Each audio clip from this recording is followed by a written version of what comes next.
Today we talk about how can you get premium on your freelancer app. We go to figure out the solution or know how you can do that on your app.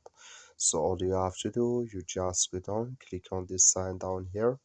So when you click on it here, it's going to take you to this list here. Then all you have to do, you just click here on membership here.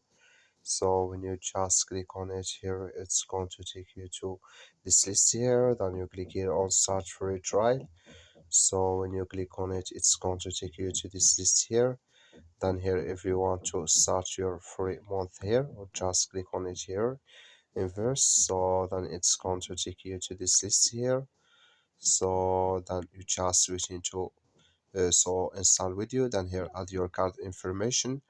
So then you click here on verify payment methods. Then it's going to add video. That's all you have to do. Thank you for watching. Don't forget to support us by liking, subscribing.